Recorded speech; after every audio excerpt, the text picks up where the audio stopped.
Stop right there, old man. The voice cut through the crisp October morning like a blade. Sharp, cold, final. Jack Thompson froze at the security checkpoint, his weathered hand still extended toward the card reader. He was 78 years old, dressed in a faded maroon shirt that had seen better days. The shoulders worn thin and frayed at the seams. The fabric hung loose on his lean frame, stained with years of honest work. On his head sat a navy blue ball cap, the white stitching spelling out a single word: veteran. In his other hand, he held a single white carnation, its stem wrapped carefully in damp tissue paper. The security guard who'd spoken was young, maybe 25. His uniform was crisp, his badge gleaming under the early sun. Corporal Marcus Davis. He stepped forward, one hand resting on his belt, the other raised in a halting gesture that left no room for negotiation. Sir, this facility is closed to civilians today. Memorial ceremony, VIPs only. Davis's tone carried the particular flavor of authority that young men wear when they first taste power. Jack's pale blue eyes, faded like old denim, but still sharp, lifted slowly to meet the corporal's gaze. He said nothing. He simply held up his ID badge. The plastic yellowed and cracked at the edges. Davis barely glanced at it. That's a janitor ID, non-essential personnel. He pointed toward the exit lane. You need to leave. Behind Jack, the Pentagon stood massive and silent. Inside, beyond those walls, was Memorial Hall. The names, Billy's name. I work here, Jack said quietly, his voice rough as gravel. Every day. Davis sighed, already reaching for his radio. Sir, your name's not in today's system. Step aside before this becomes a problem. Jack didn't move. His grip tightened on the carnation. Sir, Davis's voice hardened, I'm asking you one last time. Turn around and leave, or I'll have you removed by force. Jack Thompson didn't argue. He didn't raise his voice. He simply stood there, his posture neither defiant nor submissive, just present. The morning sun caught the silver stubble on his jaw, the deep lines etched around his eyes. His hands, calloused and scarred, held that single flower with a gentleness that seemed out of place in the rising tension. Corporal Davis stepped closer, invading the old man's space. Are you deaf? I said move. Still, Jack said nothing. His eyes drifted past the young corporal, past the security barrier, toward the building beyond. Somewhere inside those walls was a name carved in black granite. Billy Dawson, radio operator, 22 years old forever. From the secondary checkpoint, 50 yards away, Sergeant Michael Hayes noticed the commotion. Hayes was 38, a career military police officer who'd been running security at the Pentagon for 15 years. He knew every face, every routine, every janitor who mopped the halls at dawn, and he knew Jack Thompson. Hayes started walking toward them, his hand instinctively moving to his radio, but he hesitated. Something about the scene felt wrong, not dangerous, just wrong. That's Mr. Thompson, Hayes muttered to himself, picking up his pace. He's been here longer than I have. But before Hayes could reach them, Davis made his move. The young corporal grabbed Jack's upper arm, his grip firm and unyielding. All right, that's it. You're coming with me. The flower fell. It tumbled from Jack's hand, the white petals catching the morning light as it hit the concrete and rolled toward the gutter. Jack's eyes followed it down. For just a moment, the present dissolved. The sound of Davis's radio crackling became something else. The whoop, whoop, whoop of rotor blades. The smell of exhaust fumes became burning fuel and jungle rot. The concrete under his feet became mud. Vietnam, Quang Tri Province, 1971. He was on his back in the wreckage, flames licking at the torn metal around him. Above him, silhouetted against the smoke, was a face. Young, terrified. A second lieutenant, barely 23, his uniform soaked in blood that wasn't his own. I've got you, Lieutenant, Jack heard himself say, though his ribs were broken and his leg was screaming. Stay with me. Stay with me. He dragged that lieutenant out of the burning Huey, carried him on his back for 12 miles through enemy territory. 3 days. No food, no sleep. Just the weight of another man's life on his shoulders and the certainty that he would not leave him behind. Sir, Davis's voice snapped him back. Are you even listening to me? Jack blinked. The Pentagon returned, the smell of exhaust, the morning chill, the young corporal's hand still gripping his arm. I just want to put the flower down, Jack said softly, his voice carrying a weight that Davis couldn't understand. Just one flower. It's for Billy. Davis's face hardened. I don't care who Billy is. You're leaving. Now. He started pulling Jack toward the exit, away from the building, away from the names. Jack didn't resist. He never did anymore. He'd learned a long time ago that some battles couldn't be won with force. The flower lay forgotten on the concrete, its petals beginning to curl in the autumn air. That's when Sergeant Hayes's radio erupted. All units, VIP convoy approaching, main gate. ETA 2 minutes. Secure all checkpoints. Hayes looked up sharply. VIP convoys were common at the Pentagon, but the urgency in the dispatcher's voice was unusual. This wasn't a senator. This wasn't even a general. Davis heard it too. He stopped dragging Jack, his head turning toward the main road. In the distance, the sound of sirens began to rise. Not emergency sirens, escort sirens. Within seconds, the sound grew from a whisper to a roar. Motorcycle police appeared first, their lights flashing in synchronized precision. Behind them, 3 black SUVs with tinted windows and small American flags mounted on their hoods. The kind of flags that meant someone important, someone who made decisions that changed the world. Every guard at the checkpoint snapped to attention. Davis released Jack's arm, his hand moving instinctively to smooth his uniform. Hayes moved to the center of the lane, ready to direct the convoy through, but the convoy didn't go through. It stopped. The lead SUV pulled directly in front of the checkpoint, its engine idling with a low, powerful hum. For a long moment, nothing happened. The tinted windows revealed nothing. The guards stood frozen, uncertain. Then the rear door opened. Secretary of Defense James Mitchell stepped out. He was 65, dressed in a perfectly tailored charcoal suit, an American flag pin on his lapel. His face was carved from years of command, from decisions made in windowless rooms that sent young men and women into harm's way. He moved with the deliberate grace of someone who'd spent decades in uniform before the suits. His aide, a Navy captain, emerged behind him, clipboard in hand, already speaking in a low, urgent voice. "Sir, we're running 5 minutes behind schedule. The Joint Chiefs are waiting inside." Mitchell raised one hand, silencing him. His eyes weren't on the Pentagon. They weren't on the gathered security personnel standing at attention. They were locked on the old man in the faded maroon shirt and the veteran cap, standing at the edge of the checkpoint with empty hands and a face that looked like it had been carved from old stone. The Secretary of Defense stood perfectly still. His mouth opened slightly. His eyes, sharp and calculating just moments before, went wide with something that looked like shock. Or recognition. Or both. "Jack?" The word came out barely above a whisper, but in the sudden silence, it carried like thunder. "Jack Thompson?" Every head turned. Every eye followed the secretary's gaze to the old janitor with the worn-out shirt. And Jack Thompson, for the first time that morning, smiled. It was a tired smile. A sad smile, but genuine. "Hello, Lieutenant," he said quietly. "Been a long time." Secretary Mitchell didn't move for 3 full seconds. He just stood there, staring at Jack Thompson as if he were seeing a ghost. His aide shifted uncomfortably, glancing between the 2 men. The motorcycle police waited with engines idling. Corporal Davis stood frozen, his hand still hovering near his radio. Then James Mitchell did something no one expected. He walked forward, not the measured stride of a cabinet secretary, but the urgent steps of a man who'd just found something he thought he'd lost forever.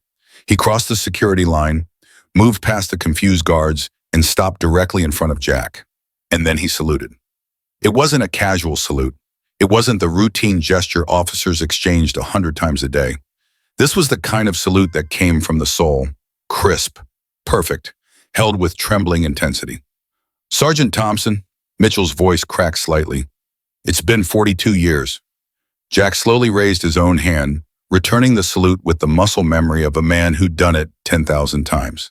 When their hands dropped, Mitchell reached out and gripped Jack's shoulders, his eyes scanning the old man's face as if trying to reconcile memory with reality.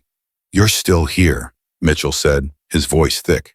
"After all these years, you're still here." Sergeant Hayes stepped forward cautiously. "Sir, do you know this man?"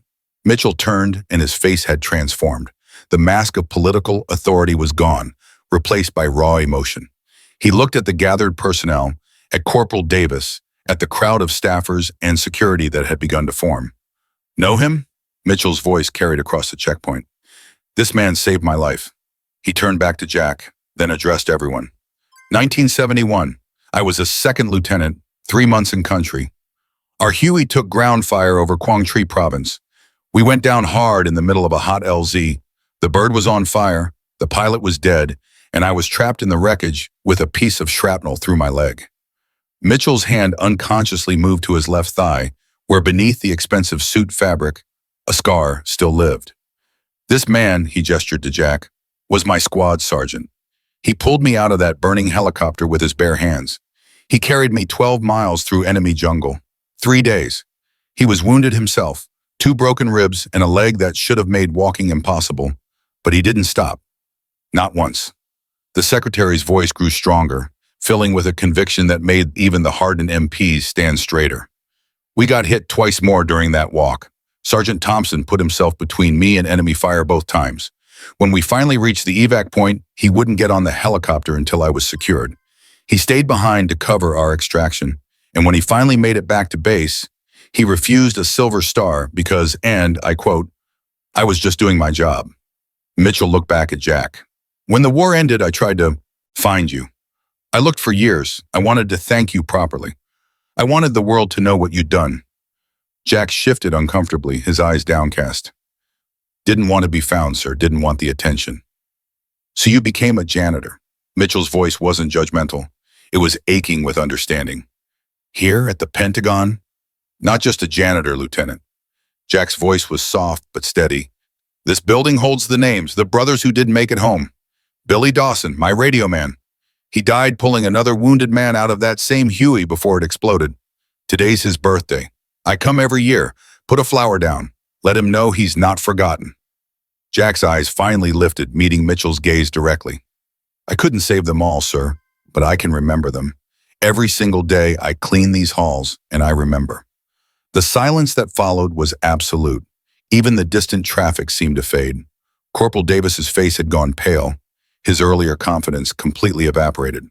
Mitchell's jaw tightened. He turned slowly toward the young corporal, his expression hardening into something cold and terrible. "Corporal Davis," his voice cut like a blade, "what exactly were you doing when I arrived?" Corporal Davis looked like he wanted the earth to swallow him whole. His face drained of color, his hands trembling slightly at his sides. "Sir, I was enforcing security protocols. He wasn't on the access list for today's ceremony, and You were removing him." Mitchell's voice was dangerously quiet. "You put your hands on him." "Sir, I didn't know." "You didn't ask." The secretary's words landed like hammer blows. "You saw an old man in work clothes and a veteran's cap, and you assumed he didn't belong.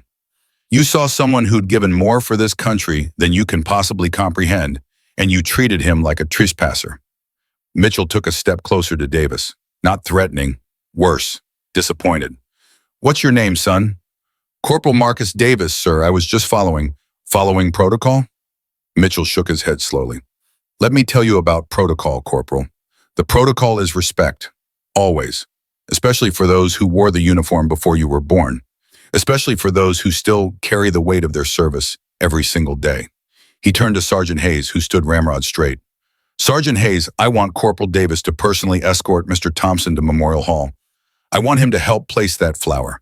And then I want him to read every single name on that wall, all 7,493 of them. He will learn who Billy Dawson was. He will understand what this man does every single day." "Yes, sir." Hayes' voice was firm. Mitchell's expression softened as he turned back to Jack.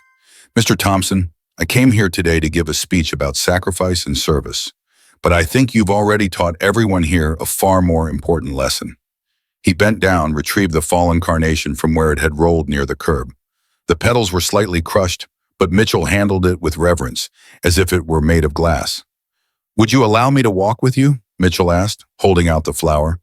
"I'd like to pay my respects to Billy, to properly thank the man who made sure I could become the person standing here today." Jack took the flower, his weathered fingers gentle. He looked at Mitchell, at Davis, at the assembled crowd of officers and staff who'd gathered. "Billy would have liked that, sir," Jack said quietly. "He always said you'd do great things. Guess he was right."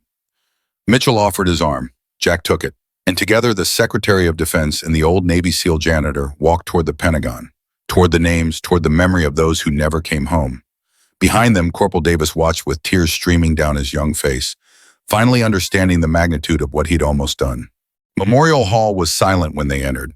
The polished black granite walls reflected the soft overhead lights, each name carved with precision and care. Thousands of them. Each one a life, each one a story, each one a sacrifice most Americans would never truly understand. Jack led Mitchell to a specific panel, his steps slow but certain.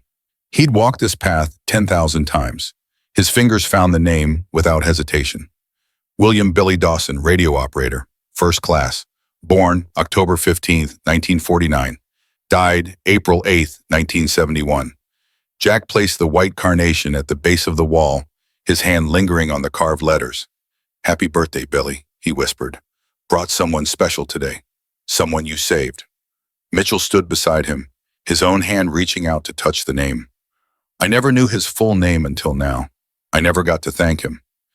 "He wouldn't have wanted thanks, sir. He just wanted to do right by his brothers." They stood in silence for a long moment. Behind them, at a respectful distance, Corporal Davis waited, his earlier arrogance completely shattered.